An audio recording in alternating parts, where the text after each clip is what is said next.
आदाब। आप सुन रहे हैं मेरे यानी अदनान के साथ ऑब्जर्वर पोस्ट पर खबरनामा।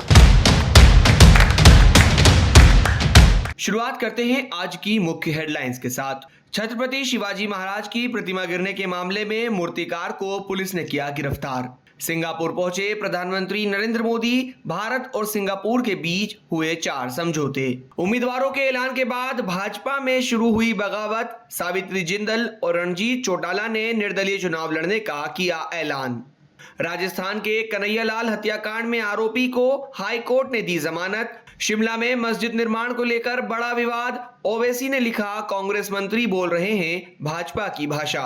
अब खबरें विस्तार से। महाराष्ट्र में छत्रपति शिवाजी महाराज की प्रतिमा गिरने के मामले में मूर्तिकार को पुलिस ने गिरफ्तार कर लिया है। समाचार एजेंसी पीटीआई के मुताबिक सिंधुदुर्ग पुलिस ने कहा है कि मूर्तिकार जयदीप आप्टे को गिरफ्तार किया गया है। उन्हें ठाणे से सिंधुदुर्ग लाया जा रहा है और गुरुवार को अदालत में पेश किया जाएगा। महाराष्ट्र के सिंधुदुर्ग के राजकोट किले में 35 फुट ऊंची इस प्रतिमा के इनॉग्रेशन के 9 महीने बाद ही यह गिर गई थी। इसका उद्घाटन प्रधानमंत्री नरेंद्र मोदी ने किया था। महाराष्ट्र में प्रतिमा गिरने का मुद्दा राजनीतिक रूप से गर्मा गया है।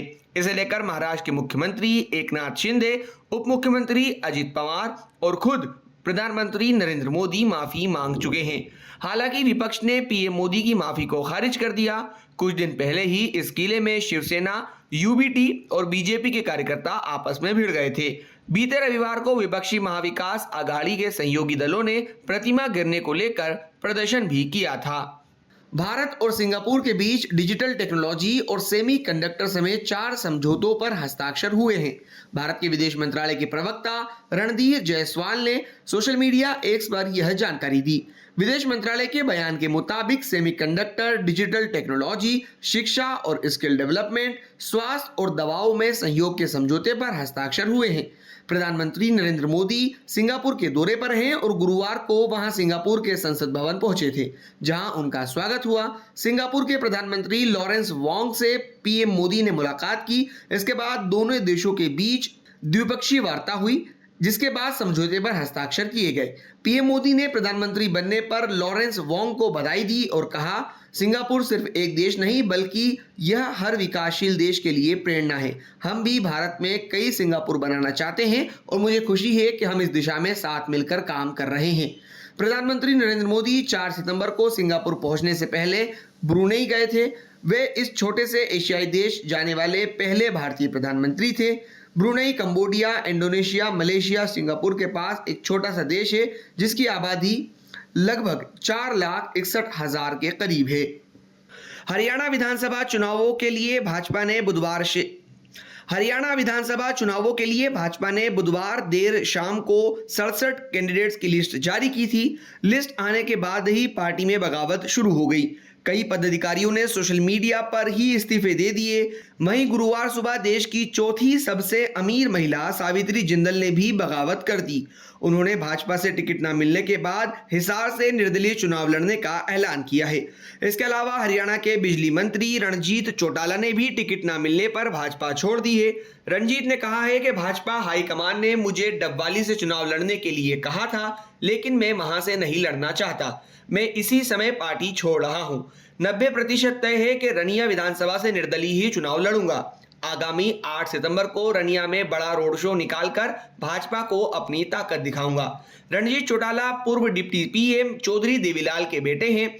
भाजपा ने उन्हें लोकसभा चुनाव से पहले पार्टी में शामिल कर हिसार से चुनाव लड़ाया था। हालांकि वे चुनाव हार गए थे। इसके बाद वो सिरसा के रनिया से अपनी विधानसभा सीट पर फिर से टिकट मांग रहे थे। राजस्थान हाईकोर्ट ने उदयपुर के बहुचर्चित कन्हैयालाल हत्याकांड मामले में आरोपी मोहम्मद जावेद को जमानत पर रिहा करने का आदेश दिया है। जस्टिस पंकज भंडारी और जस्टिस प्रवीण भटनागर की खंडपीठ ने यह आदेश आरोपी की जमानत याचिका को स्वीकार करते हुए दिया। याचिका में कहा गया था कि एएनआई ने बिना पुख्ता सबूत के केवल कॉल डिटेल के आधार पर उसे गिरफ्तार किया था, जबकि मोबाइल लोकेशन और सीसीटीवी फुटेज में उसके खिलाफ कोई सबूत नहीं है। वे लंबे समय से जेल में बंद है, ऐसे में उसे जमानत पर रिहा किया जाए। इसका विरोध करते हुए सरकारी वकील की ओर से कहा गया था कि आरोपी हत्याकांड की कड़ी में शामिल रहा है, उसने ही मुख्य आरोपियों को कन्हैया लाल के दुकान में होने की सूचना दी थी, ऐसे में उसे जमानत पर रिहा नहीं किया जा सकता। दोनों पक्षों की बहस सुनने के बाद अदालत ने आरोपी को जमानत पर रिहा करने का आदेश दिया। हिमाचल प्रदेश की राजधानी शिमला के संजौली इलाके में एक मस्जिद निर्माण को लेकर विवाद बढ़ता जा रहा है। संजौली में पिछले 5 दिनों से लोग प्रदर्शन कर रहे हैं। गुरुवार 5 सितंबर को विभिन्न संगठनों के साथ स्थानीय लोग भी सड़कों पर उतर आए। इनकी मांग है कि मस्जिद के अवैध निर्माण को गिराया जाए। पंचायती राज मंत्री अनिरुद्ध सिंह भी प्रदर्शन स्थल पर गए थे। मामले पर मुख्यमंत्री सुखविंदर सिंह सुक्खू ने कहा, जो भी कानून को हाथ मिलेगा उस पर कार्रवाई की जाएगी। वहीं AIMIM के प्रमुख असदुद्दीन ओवैसी ने एक्स पर लिखा, हिमाचल में कांग्रेस सरकार में मंत्री अनिरुद्ध सिंह भाजपा की भाषा बोल रहे हैं। आरोप है कि संजौली के पास पॉश इलाके में बिना अनुमति के और नक्शा पास किए बगैर 5 मंजिला मस्जिद बना दी गई। स्थानीय लोगों का कहना है कि यहां बड़ी संख्या में मुस्लिम समुदाय के लोग नमाज पढ़ने आते हैं। 4 दिन पहले प्रदर्शन कर रहे लोगों ने आरोप लगाया था कि मुस्लिम समुदाय के लोग कुछ घरों में ताक झांक कर रहे थे। मस्जिद के इमाम शहजाद साहब ने इस मामले में कहा कि मस्जिद 1947 से पहले की है। पहले मस्जिद कच्ची थी और 2 मंजिल की थी। लोग मस्जिद के बाहर नमाज पढ़ते थे। इसे देखते हुए लोगों ने चंदा इकट्ठा किया और मस्जिद निर्माण शुरू किया। यह जमीन वक्फ बोर्ड की थी, जिस पर 2 मंजिलें पहले से बनी थी। मस्जिद की 2 मंजिलों को लेकर मामला कोर्ट में चल रहा है। वक्फ बोर्ड इसकी लड़ाई लड़ रहा है। कानून का जो निर्णय होगा वो सभी को मंजूर होगा।